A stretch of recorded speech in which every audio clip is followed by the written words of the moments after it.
Kalau Bapak Jokowi membuat seperti ini, tentunya akan dimanfaatkan oleh oknum untuk mengeruk dana negara sebanyak-banyaknya. Tapi apa yang dilakukan oleh Bapak Jokowi justru sebaliknya, teman.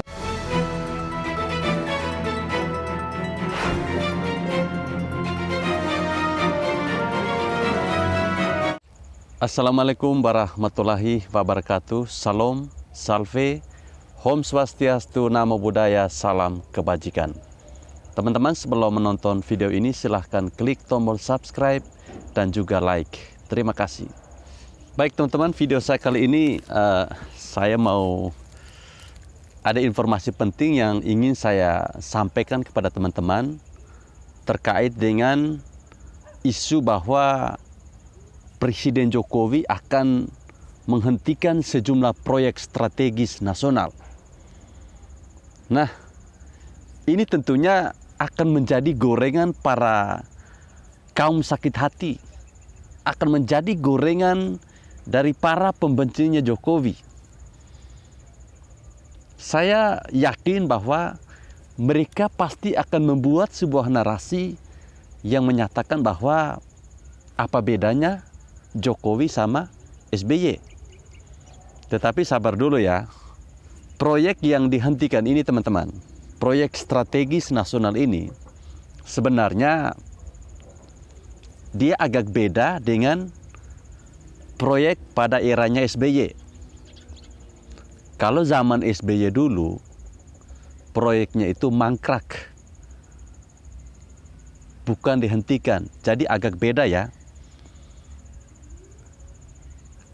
Kalau proyek di zaman SBY itu fisik bangunannya sudah ada teman-teman. Sehingga ketika itu tidak berlanjut, maka menjadi sebuah candi yang tentunya bisa dilihat oleh orang bahwa memang ini benar adanya. Nah, proyek strategis nasional yang rencananya akan dihentikan oleh Bapak Presiden Joko Widodo ini, sebenarnya proyek ini belum dibangun ya, belum mulai dikerjakan sama sekali. Jadi ada beberapa hal yang menjadi pertimbangan bagi Bapak Presiden Joko Widodo untuk menghentikan proyek ini teman-teman. Jadi memang ada ini terkait dengan mungkin pembebasan lahan yang belum selesai. Sehingga Bapak Jokowi tidak mau mengambil risiko untuk meneruskan proyek ini. Ya, kalau saja Bapak Presiden Jokowi bermain licik seperti yang dilakukan oleh sang mantan, ya pasti saya yakin Bapak Jokowi akan meneruskan proyek ini. Dia tidak mau ambil pusing soal lahannya ini sudah beres atau belum. Yang penting duit. Tetapi ini bukan mantan ya, ini Bapak Jokowi. Jadi beliau menghentikan proyek ini, ya beliau berpikir bahwa daripada saya menggelontorkan dana, kemudian dana itu dibuat sebuah bangunan atau proyek bendungan atau apalah, lalu kemudian di tengah jalan dia putus dan tidak selesai, nah, itu akan menjadi masalah. Nah, yang harus kita akui bersama teman-teman, bahwa Bapak Presiden Jokowi ini benar-benar mengikuti perkembangan soal proyek yang sedang dia canangkan. Itulah hebatnya Bapak Jokowi. Nah, ada beberapa proyek yang diberhentikan itu, diantaranya ada Bendungan Tiro di Aceh teman-teman. Kemudian ada Bandara Bali Utara, hingga ada proyek kereta api di Kalimantan Utara. Dan juga beberapa proyek lainnya yang tidak mungkin saya bisa sebutkan satu persatu di sini teman-teman. Nah, penyebabnya tentunya beralasan. Ada bermacam-macam alasan kenapa proyek ini tidak dilanjutkan teman-teman. Seperti Bendungan Tiro ini, di mana masyarakat ini menolak. Karena kalau kita hitung-hitung, kalau dipaksakan tidak mungkin selesai. Dan itu bisa melewati 2024 atau masa jabatannya Bapak Jokowi selesai.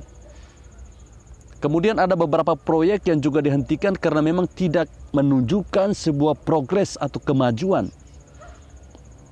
Nah, teman-teman, berita ini tentunya memancing respon dari para netizen, pengamat dan juga para haters. Seperti yang saya katakan pada awal tadi. Ya mungkin ada yang merasa sedih.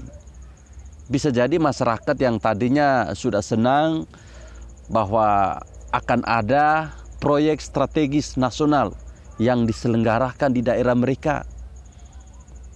Ada juga yang memanfaatkan kesempatan ini untuk tentunya mencibir Bapak Jokowi dengan mengatakan bahwa proyeknya gagal dan lain sebagainya. Tapi sabar ya. Yang harus kita pahami bersama teman-teman, justru kenapa atau alasan kenapa proyek ini dihentikan.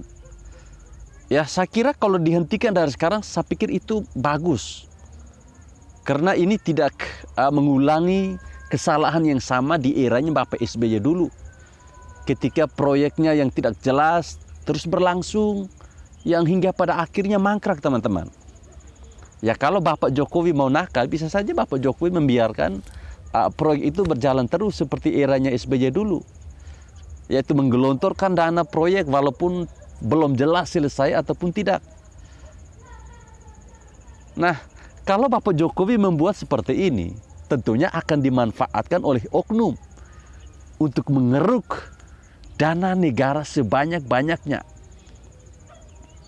Tapi apa yang dilakukan oleh Bapak Jokowi justru sebaliknya teman-teman. Jadi sangat ketat.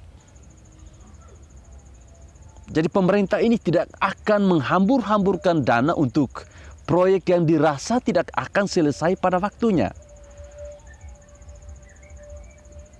Kalau zamannya Bapak SBY dulu teman-teman, di mana para pihak kontraktor ataupun pendukung proyek, mereka ini memanfaatkan aji mumpung hingga masa jabatannya ini benar-benar habis. APBN benar-benar diperah oleh mereka. Nah, di era kepemimpinan Insinyur Haji Joko Widodo justru kebalikannya teman-teman. Bisa dibayangkan betapa nikmatnya presiden mendatang mempunyai dana yang cukup dan utang yang sudah menyusut di era kepemimpinan Bapak Presiden Joko Widodo. Seperti pada video saya yang lalu di mana saya pernah menyampaikan bahwa utang luar negeri Indonesia itu menyusut pada bulan Mei 2022.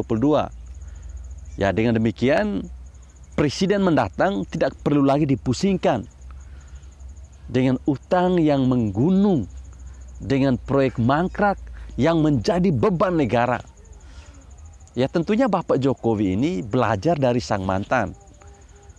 Ya lucu memang cara berpikir para pembencinya Presiden Jokowi ini yang selalu mencibir masa periode Presiden Joko Widodo. Padahal kalau kita melihat periode pertama kemarin, itu Indonesia itu mewarisi utang yang menggunung dari 2 periode masa pemerintah kelam Demokrat dengan PKS. Padahal teman-teman, periode kedua Jokowi juga diterpa sejumlah masalah. Ya kita tahu pada periode kedua kita dipusingkan dengan masalah COVID yang sangat mendunia. Bukan hanya Indonesia, belum lagi masalah di dalamnya yang dibuat oleh sejumlah oknum atau kelompok yang mengatasnamakan agama yang selalu mencari-cari keributan. Teman-teman, di tengah-tengah situasi seperti itu, 2 periode kepemimpinan Presiden Jokowi, Indonesia masih melaluinya dengan sangat baik. Ya termasuk membebaskan Freeport dari cengkraman Amerika hingga selesainya gelaran Asian Games dan juga proyek MRT. Indonesia bahkan tidak mengimpor beras sama sekali teman-teman. Selama 3 tahun berturut-turut. Ini luar biasa.